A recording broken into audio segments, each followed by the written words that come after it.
race completely blew my mind.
Hello and welcome, ladies and gentlemen, out of snowy Fuschl, Salzburgerland, Austria, Middle Europe to all around the world, wherever you might join us today. We are sending live out of the Zoom headquarters kitchen here in Austria to fill you in on the most exciting news in this year's 2021 Red Bull X-Alps calendar details. It is the route reveal basically, and we are very much looking forward to the next 15 minutes. My name is Kreini and I have the pleasure to be the substitute of Tarquin Cooper. Shout out to the United Kingdom as he's sitting back home not being able to travel due to the current circumstances. We're wearing no masks. That's already good news, as we have been tested negative just a few minutes ago, and therefore we decided to fill you in without masks, that you are also able to see our more or less beautiful faces. Let me introduce you to the panel out here. It couldn't be more valuable what those gentlemen have to tell you today, and therefore I'm going to introduce you to Mr. Christoph Weber, the race director of the Red Bull X-Alps, familiar face for all of you who are following us already during the last years. In the middle, the CEO of Zoom and the mastermind behind the Red Bull X-Alps project since its start, ladies and gentlemen, Mr. Ulrich Grill. And to the very right, a face you know for sure as well, Paul Guschelbauer, the man on crutches. But we will hear a little bit more about that later on. Paul, thank you very much for now. You can take a seat again. And to my left, we also have faces you will be dealing with on a regularly basis from now on. Let me start with the lady in the panel. She is a rookie at the Red Bull X-Alps 2021, Yael Margelish from Switzerland. Next to her, top right, Maxime Pinot, one of the gentlemen who was on the heels of the man below. Maxime Pinot, the Frenchman, and the man at the bottom, Kriegel the Eagle, Mr. Red Bull X-Alps, the man who has been dominating these events over the past editions. Kriegel, a pleasure to have you here. Yael, thanks for joining in, and Maxime, we're gonna talk to you later on without a doubt. Now it's time to hand over to Ulrich. We have exciting news, Ulrich, but before we're gonna reveal this year's route, you will fill us in on some COVID details, business as usual, and first of all, the prologue. Well, first of all, welcome to the route announcement. This is always a super exciting moment for us. It's sort of like the countdown to the race. And this year it's the 10th edition. So for us, this is like a very special moment. The race has been around for 18 years now. And we thought it's a little bit different this year. So we also want to, change a little bit in terms of the route and propose you some a dramatic kind of change of the race. There's a lot of question about the topic of COVID. Yes, it's around. It will still be around when we have the race. But we prepare all the contingency plans so that we are, really well prepared for the race. So currently we go ahead and everything is moving along.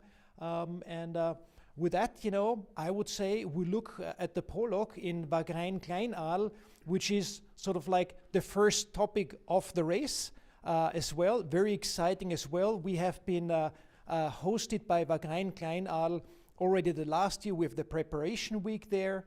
And it's just like a great picturesque mountain village and super focused on Red Bull X-Alps, great partners. We're happy to be there for a week and to have the prologue there as well as sort of like the first race, the first part of the big race starting then on the 20th of June in Salzburg.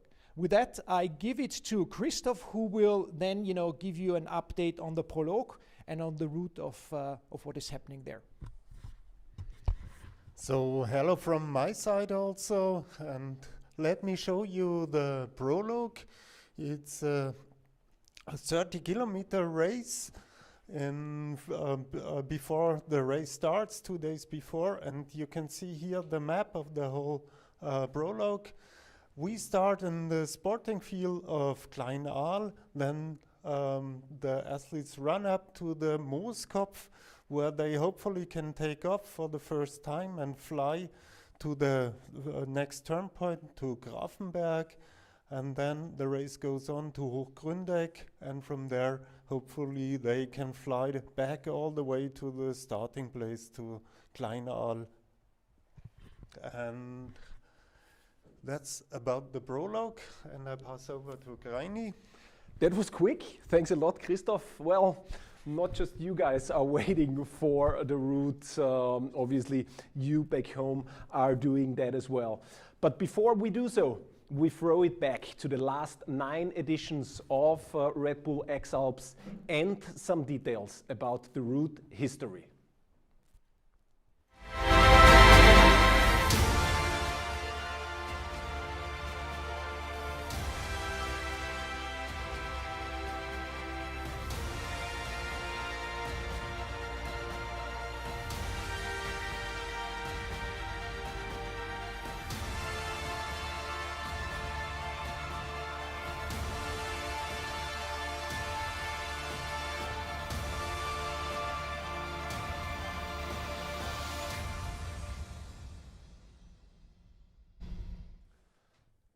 The moment has come, the moment everyone has been waiting for almost desperately. And by the smile on the face of the gentleman to my right, you can see that something has changed drastically. Ulrich, here we are with the route of the Red Bull X-Alps 2021. Yes, this is a very exciting moment, and also like with the late Hannes Arch, like we already discussed how we can eventually do like a route change as well. It's the 10th edition, and it's really also a little bit of a tribute to Hannes about his vision of the race here as well, and I think he would be super stoked about what we present you today. So. The story is, we're going all the way to Mont Blanc, and then we're going back. So we're still in 5 countries. The route is 1,238 kilometers long. It's 100 kilometers longer than the last route, and it has some really, really exciting spots. Christoph will fill us in afterwards on a little bit on the sporty side of what's happening, but I would like to take you through the turn points step by step now. So we start in Salzburg on the Mozartplatz. On the 20th of June, athletes race up the Geisberg, and from there it's to Wagrain-Kleinaal, where there's a turn point sign in Kleinaal, and the athletes are, we already know it from the prologue.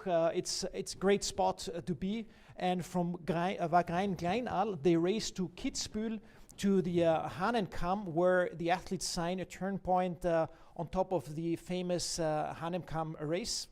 And then they go north to Chiemgau-Achental, where they have to enter a cylinder and sign a turn point, and then eventually move on to Lermoos-Tiroler Zugspitze Arena. They have to pass the Zugspitze in the north and sign a turn point sign in Lermoos. So, and then we're staying north and we go to the Sentis in Switzerland. So we're keeping, ourselves, very much in the north. A very, nice exposed, super nice peak in the Appenzeller Land. And from there, it's quite a long lake to fish, Aletsch Arena, very well known by a lot of the pilots, and it's a mecca for flying. And along the valleys, we go to France. And there we have the turn point of the Dent d'Oche on the Lake Geneva, Lake Le Mans. And then south, going to Mont Blanc, the athletes turn around counterclockwise, and from Mont Blanc there's a long leg, to Pitzbalü on the border of Italy and Switzerland, and then towards Kronplatz in the Dolomites, where we have already been in 2019, and then we're coming back, and we're coming back first to the Schmittenhöhe, which is the last turn point before we're heading for the goal, which is in Zell am See.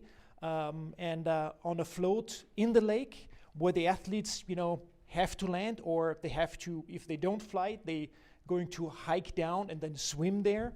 So either or, and the time stops at the float. So this is the route. It's the 10th edition. It's something completely different. It opens up a new chapter in Red Bull X-Alps.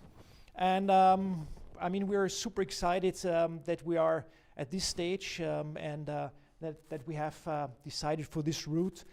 We've discussed it up and down internally, and I think Christoph will fill you in on some, sporty details of the route now.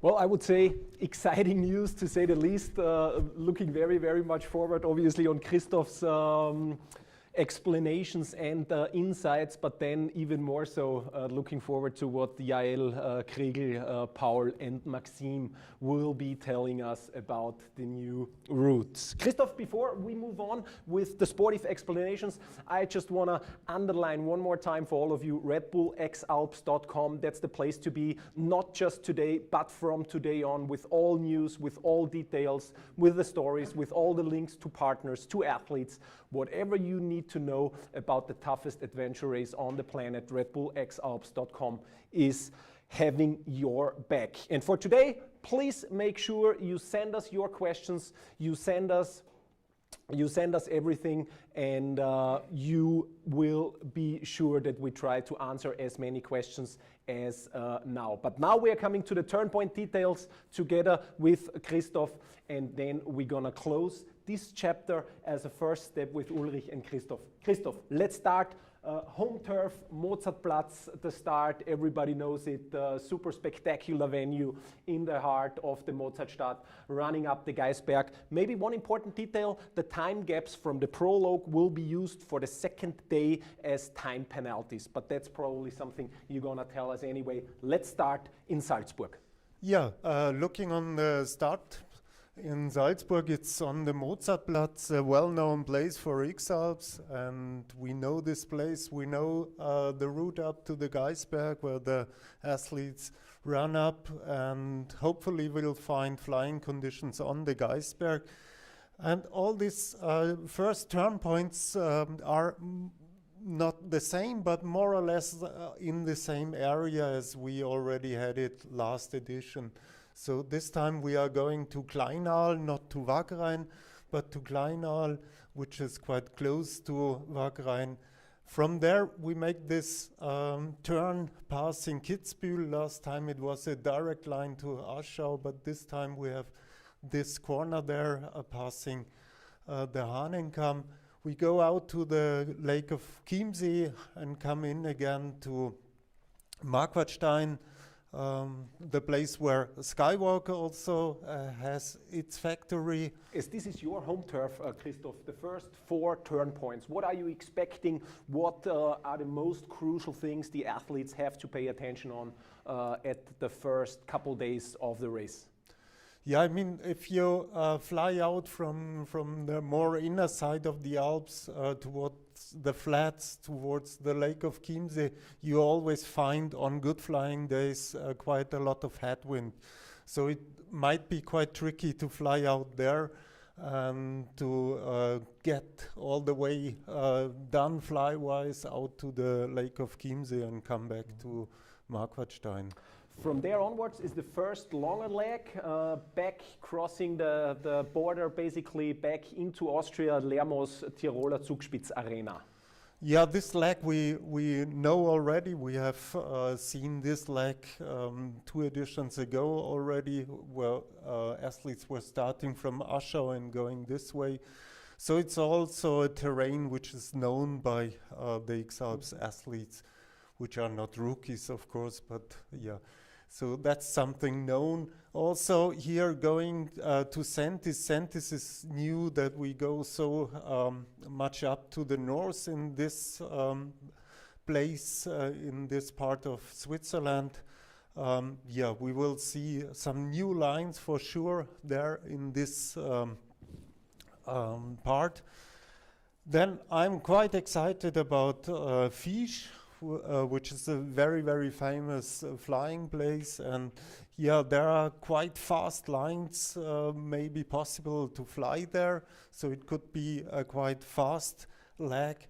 The only really hard thing to do is to pass these high mountains, which you have to cross somehow, maybe going outside or maybe jumping over them, depending on the weather. We have seen some decisive moments on that leg, for example, already a couple years ago. Weather is pushing in from the northwest, so this could bring already some, let's call it at least pre-decisions in the race course.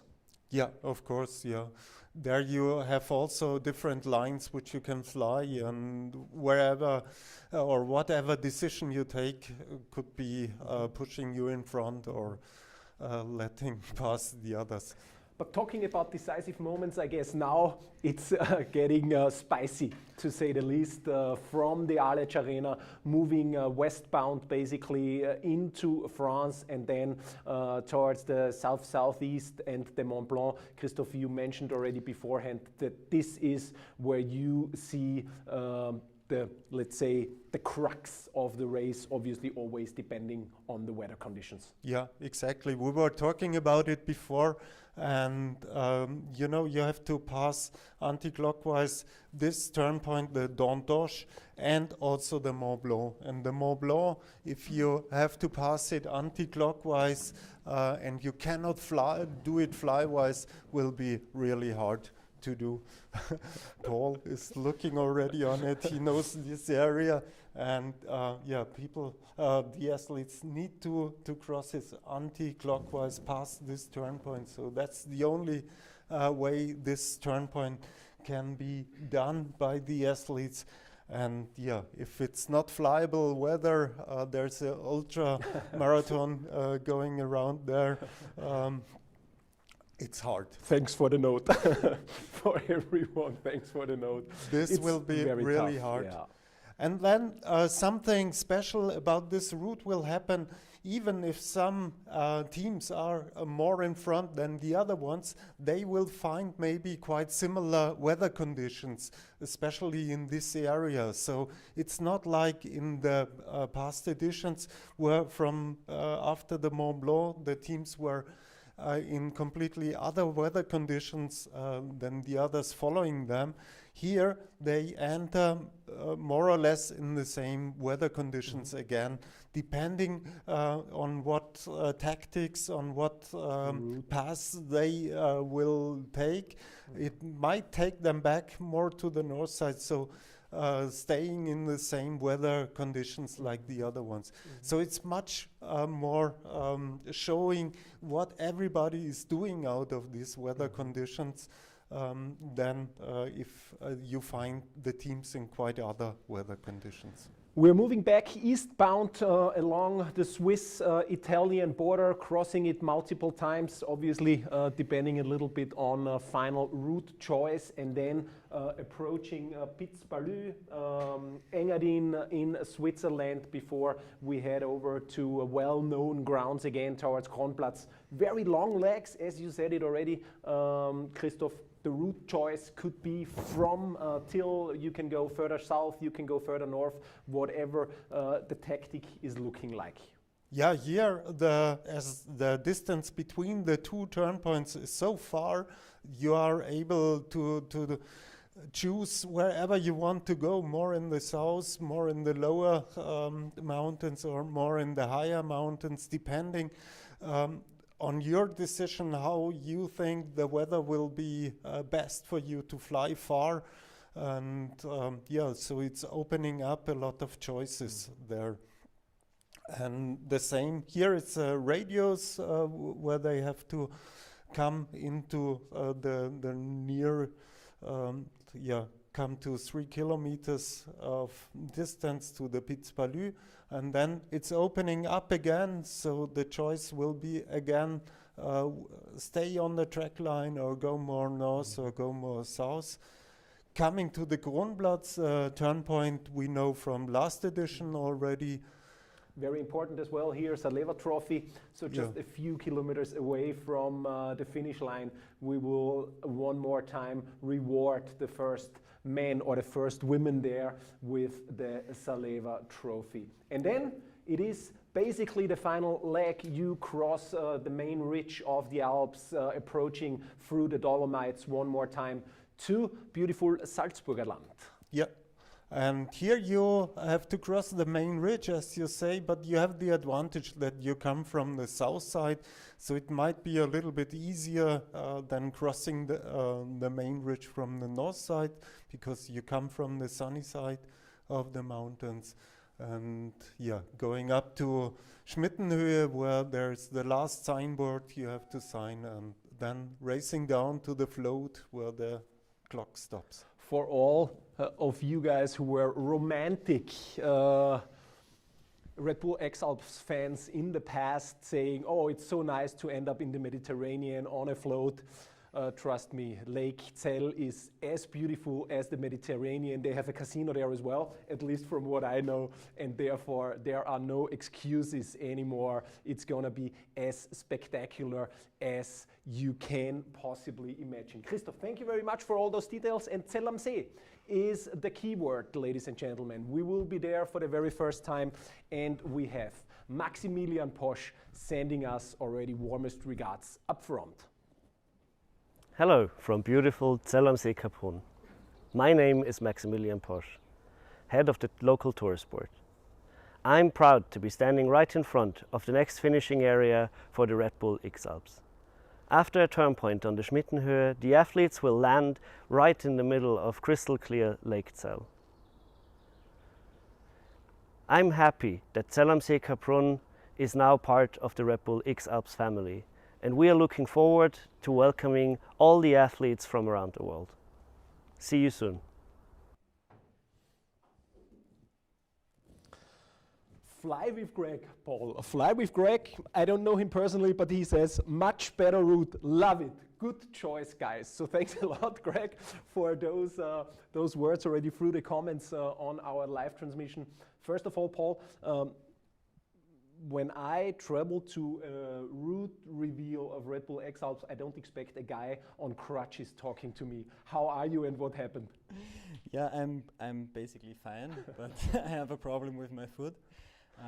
I went over how do you cornice, a cornice, I think it's called, and without visibility, and so I crashed without seeing anything, and it was a little bit hard, but I'm very happy to be here. I organized the driver to get me here.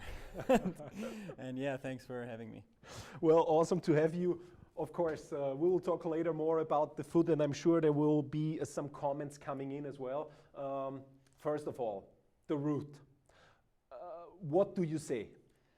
Super cool. Like I personally am very happy that there is a change, something like that. As an athlete, Monaco honestly was not the perfect place to end this race. That's the honest thing we have to say, because it's super hot and it's kind of dangerous to fly as well. So in that case, that makes it a little bit easier, I think, to not have to fly down all the way to the sea down there.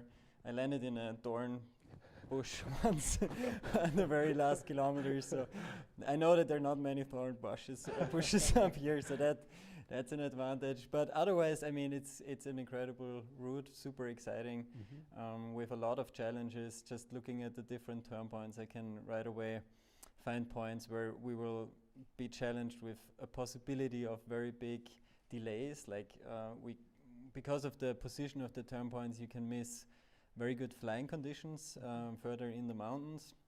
Could be that out at the Skywalk turn point where we have to go out to the lake, for example, it can take you, I don't know, 2-3 hours to get back to a launch, which could, even on a good flying day, if the north wind is strong. And yeah, same here. Sentis, this mountain is big, but it's also pretty far, like out of the Alps actually, and there is a big valley before that we have to cross. So it could be that we all have to land there. It's very hard to cross a valley that is like 10 kilometers wide, I think, or something. And then you have to get back up there and into the air. So this could all be points where you can easily miss a flying day, and even if in good weather conditions. It's 100 kilometers longer. I'm not sure if Christoph or Ulrich mentioned that already. 100 kilometers longer than during the past editions, especially during the 2019 edition. Is this something you guys are paying attention on actually, or is this just a hard detail on the side? So for the last year, since 2011, since I'm taking part in this race, I was always looking for a longer route because I like that. I feel like I get stronger during a race. So I obviously I like it, but on the other hand, now with my foot, which is hopefully just healing in time, I will. Yeah, I just hope I can hold that long in the race. But otherwise, I love that it's long. Paul, I would say we let you sit again for a second as we have 3 more ladies and gentlemen here for us, as we will obviously would like to hear what they are telling us. Yael, Maxim and Kriegel are there. Thanks a lot, Yael, for unmuting yourself already. And now I would like to hear, is it a difference at all for you being a rookie if the route would have been gone down to the Mediterranean again, or is it no difference for you in that case as it's your first try at the Red Bull X-Alps?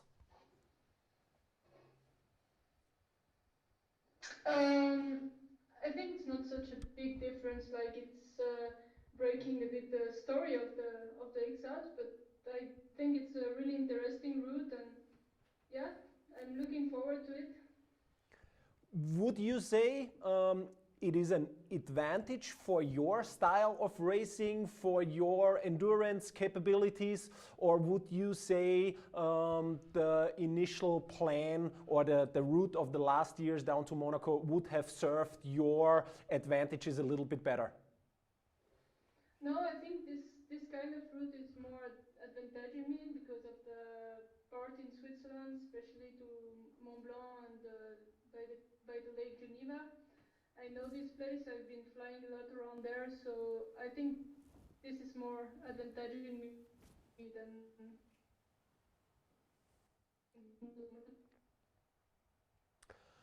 Yael, it's your first attempt this year.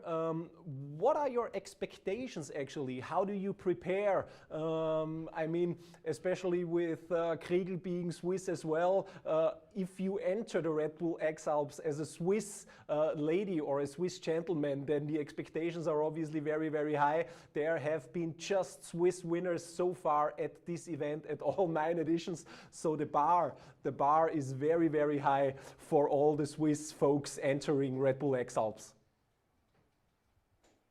Yeah, of course, Kriegel is the master in it, and we all know it. So my expectations are not the same as his, of course.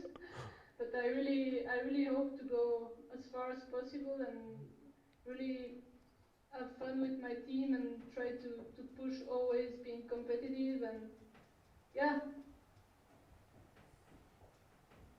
go like geographic. Of course, I want to make it to the end, but it's always depending much on the conditions. So we'll see. Now I'm training quite hard. I'm looking forward for long flights, also to train flying because I've been eating a lot of vertical meters. And yeah, I'm looking for spring and to check this a bit more in details. Thank you very much, Yael. We will be back with you later on, but now I would say we cross borders from Switzerland over to France, where Maxime Pinot is waiting for us, and he is smiling as well.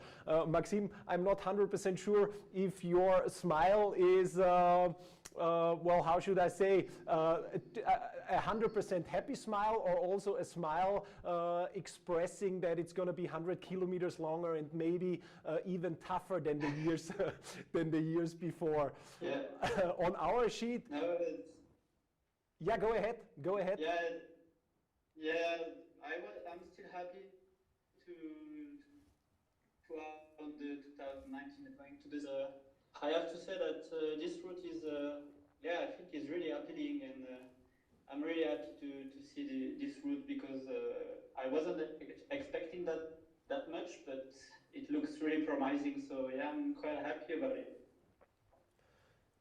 You are the one, at least on our sheets, who is able to battle with Kriegel the hardest. You were on his heels as close as hardly anyone else over the past editions.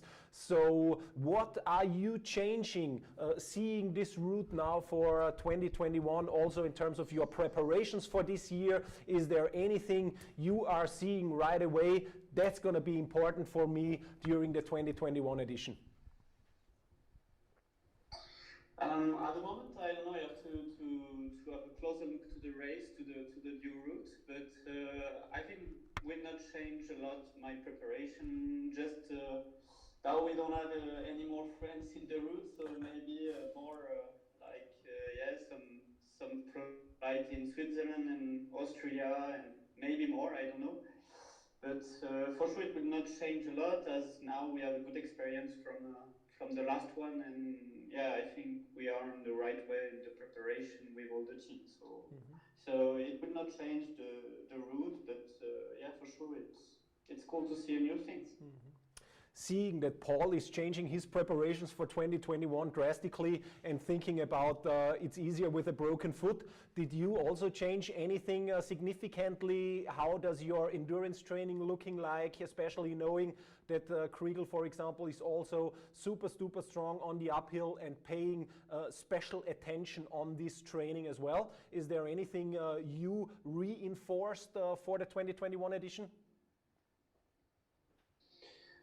Endurance-wise, now I have 2 years more in the legs, I would say. So I'm getting stronger, and I know myself better. So it's getting easier for me to have the right trimmings with the training. So I'm quite happy with this. But yeah, as I was saying, for the edition, I had a lot to do with the physical side, and now I can have a good balance between flying and training hard in endurance training. So yeah, it's a cool thing to balance both activities. Yeah. Sounds very good. Thanks for now, Maxime. I'm sure we will be back with some questions from the audience with you as well. And now we are traveling back to Switzerland, where Christian Kriegel Maurer is waiting for us in a bivouac. It looks like at 3,500 meters altitude. Kriegel, where are you and how is life? Yeah, hello everybody. I'm in the Swiss ski resort in Adelboden. We are here for filming, but the weather isn't so good, so it's better to stay inside.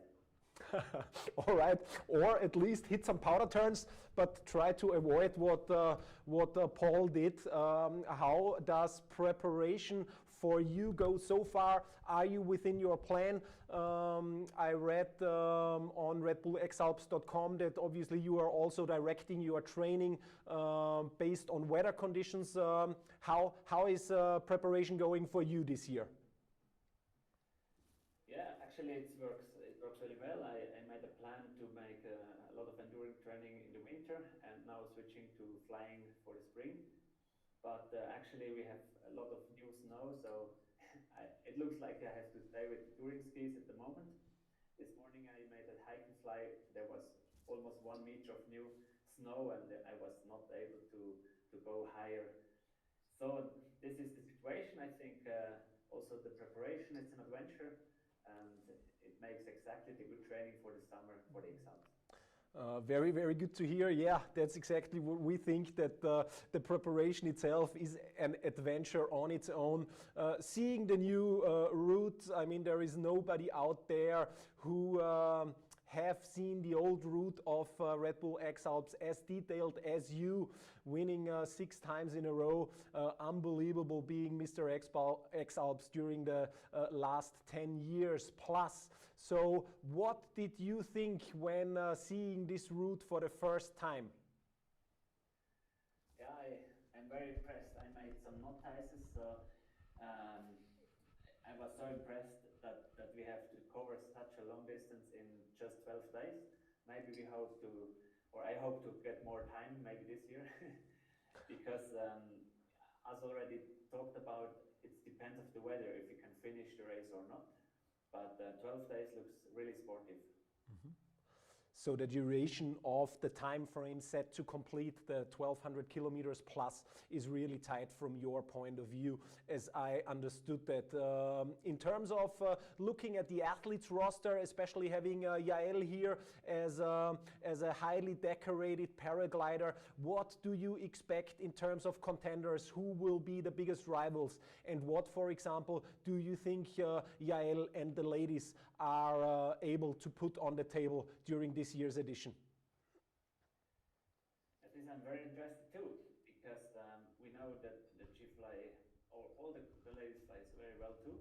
So it depends of the conditions. We have the possibility to cover big distances, because we also can fly around the turn points, so we not have to land on many, so it makes it more fast. But especially the flat parts, yeah, it looks really hard if the weather is flyable and we have to walk anyway. This makes the race longer, and depends of the strongness of the legs and the body. It will be easy, and otherwise it will be a really hard journey to the Alps this year.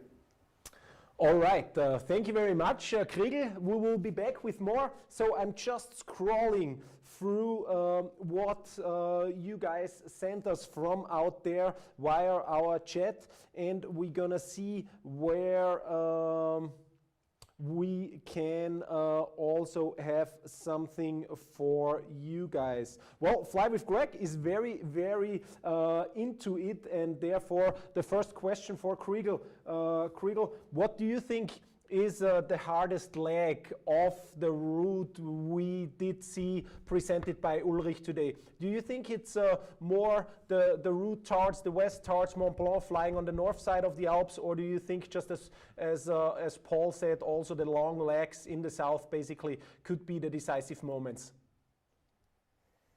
Yeah, actually it's really difficult to say, because I not know all the places well.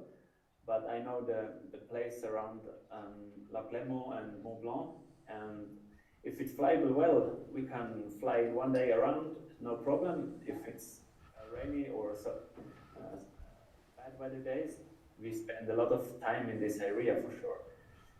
I guess that in the other parts, they are more or less valleys where we can walk through easy, so it makes not a big difference. Especially in the high mountains around Mont Blanc, we can spend a lot of time if it's not flyable. All right, thank you very much. Graham Surrey is asking us if the athletes only just found out the route as well today. Yes, absolutely. They did not know before, and therefore it's also a big surprise for them. Some of you are telling us that they have problems with the audio settings. We obviously apologize if it does not work for you, and we are sorry. We are working on it. Maybe this is due to your audio settings as well. We are definitely on it full throttle here on our end. Adrian, and that's a good point for Maxime. Maxime, you know how it is to finish at the Côte d'Azur, at the French Riviera down there at the Mediterranean Sea. The jump from the float into the salty waters was always also like a treat after such a long adventurous race through the Alps. Do you prefer the salt water, or are you also happy with the fresh waters of Lake Zell am See? I don't like fresh water. I can't swim when it's under 22 degrees, so yeah, it's like difficult for me. All right. we will make sure to have the life vests around. We will be prepared for you swimming in Lake Zell, hopefully. Swimming in Lake Zell is also great. Absolutely right, Patrick. Emmanuel is sending best regards to Paul and a quick recovery, which is definitely needed. Paul, as you are having the microphone, there is also a question coming in for you. What do you think? 20th of June start. When do you think you need to be back in endurance training 100% without any pain to be competitive? So we made a rough plan yesterday, and the goal is that in 8 weeks from now we will take the decision if it works or not. Until then, the bone has to be ready, basically, and I have to be able to start the training again. Yeah, it's mehr fliegen, weniger gehen. Fly more, walk less. Frommer Wunsch, whatever this means in English. Yeah, because I can add something to Kriegel's comment. Up there, if the weather is not flyable, the line is made in a way so that we have to choose to walk in the flats. Basically, there's gonna be like basically from Achental all the way to Lermoos if it's not flyable, which is probably not the case for that long, but basically you would be having the fastest route walking across Germany. And yeah, this is, of course, this would be crazy, but we hope for good weather. We've seen it. There were definitely long stretches of walking. Yael, that's probably a question also for you. Are you preparing mentally for 2-3 days of bad weather where you will not get the glider in the air at all? Or is this something you rather not think about up front? I rather not think about it, but I know it can happen. So I will also now focus the training a bit more on yeah, mentally for sure it's hard, but I guess with a strong team that keeps motivating all the time, maybe it can be less painful. I'm sure. A good point. How did you choose your supporters team? What was your thinking behind it? How did you basically approach and tackle this very, very important point, as Kriegel, Maxime, and obviously as well Paul during the last years always said, well, yes, it's me, I'm, Team Swiss as the leader basically, but my supporters are just as important as myself. Yeah, so my team at first, I chose Michael Vici, but we didn't really choose because it was in 2015 when he did the race. The plan was I was his supporter, and then one day it's gonna be mine. So that's how it started. And then, as he has quite a lot of work and with the family and so on, I choose another friend who's Joël. He's a paraglider and quite ultra motivated all the time and really deep for a friend. He's the one that's knowing me the best, so I think he would really help with my mental side and pushing. And I choose another guy that was really interested in getting in this adventure, and with setting up the roles and so on, we decided that it was good to be 3, so there is another guy that's called Alex, who's going to be more the routing on the ground. very in detail. Thank you very much for explaining and running us through your thoughts behind putting your team together. Maxime, there is a question coming in from Sarah Odell, and she is asking, in general, also with the weather in the European Alps dominantly coming in from the northwest, is it in general easier to travel southwest or west basically during the first half of the race, or do you expect the way back in general, if the weather does what it usually does in June, is it easier and faster to travel back on the south side? Yeah, it depends a lot on the conditions, but of course it looks a bit easier from west to east. But we also can see that on the first part of the race we have quite plenty of turn points. So maybe it can keep the people a bit closer. And on the second part there is much more distance between the turn points. So probably there is plenty of routes regarding the conditions, and probably at this moment you can do really bad or really good decisions. So yeah, at the moment it's quite difficult to say, but yeah, it looks easier the second part in terms of weather condition if it's classical, but in the same time you have plenty of routes, I think. So yeah, we'll see. Thanks for that, Maxime. Kriegel, I touched already base on that beforehand. The Cross Country magazine is coming in with a question for the veterans, and there is, even though I don't want to be rude, but there is no other gentleman or lady in there who could be called a veteran than you, and therefore the question for the veteran: who are the rookies to watch this year? We talked already about Yael and what you expect from her, basically. Do you have rookies on the athletes roster where you really think, even during the first year, this could be a person to watch? For me, or for us, it's really interesting to see all the rookies, because you don't know about them really, and what they do in this big adventure and under this pressure.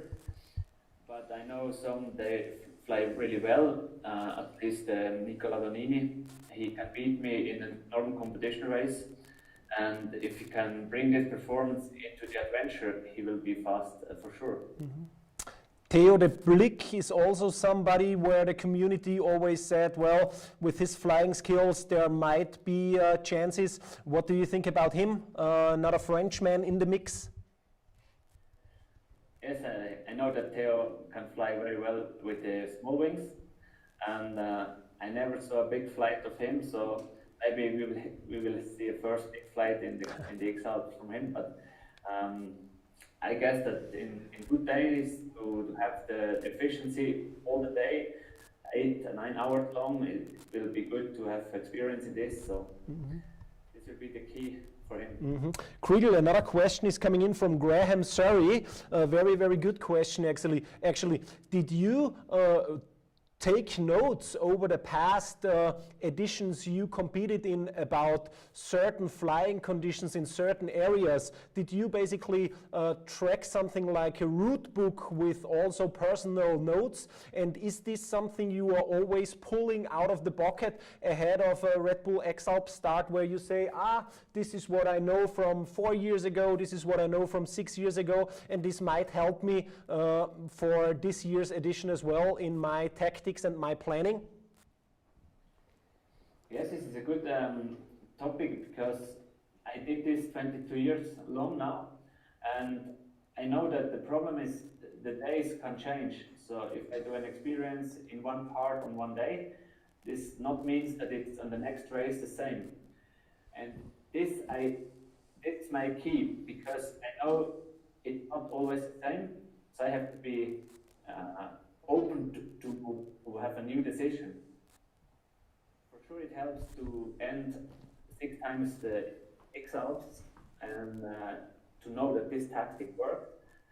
And I know several places where it works more or less the same in several conditions, but it's never the same, and this I'm really careful to bring into the race next summer.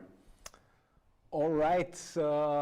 Thank you very much, Kriegel. Yael, chapeau that you take on this advantage in 2021. We are very, very much looking forward to welcome you in Austria just a few days ahead of the start in June. Same for you, Maxime. Au revoir and bye-bye to France. We wish you a safe and successful preparation for this year's edition, and we can't wait to see you hike and fly during through the European Alps during the 2021 edition of the Red Bull X-Alps. Thank you very much to all of you. All the best, Kriegel, Yael and Maxime. Bye-bye and talk to you soon. Paul, I have two more questions for you actually before we close it. There is one question from Snacky TV. What is the most important thing approaching a Red Bull X-Alps for you? Or what do you expect from 8, 10, 12 days on the road? Yeah, if it's 8 days on this route, that would be crazy. But in general, I just think that you have to be coming with the right mindset to this race. Even if something, of course, like this is a problem, you can still make it if you focus on the right things. And yeah, I mean, seeing this route, it will definitely be hard, but we all have to be there and keep a little bit locker.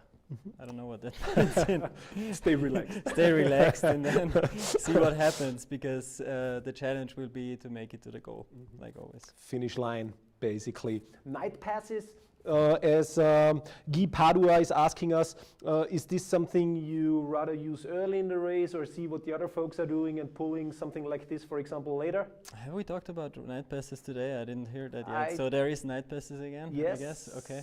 From I what we think know.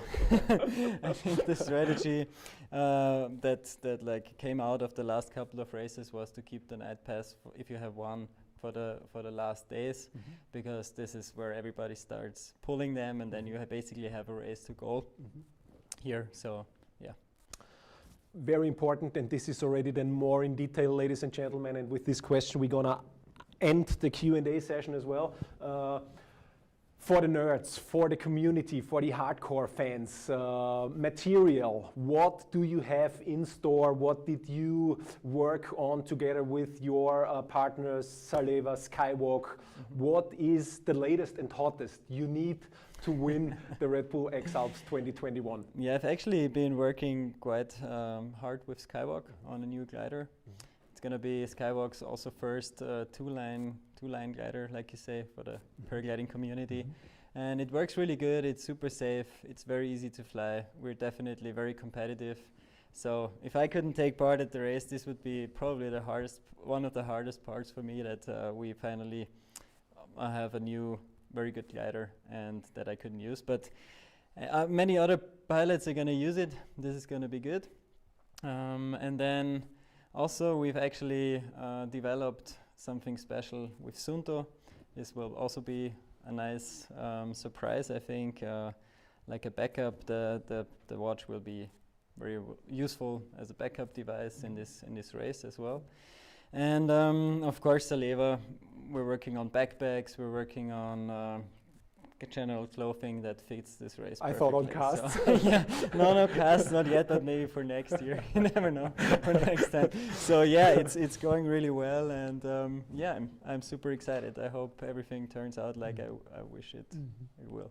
Paul. Definitely a different starting point than all my 5 editions before for me.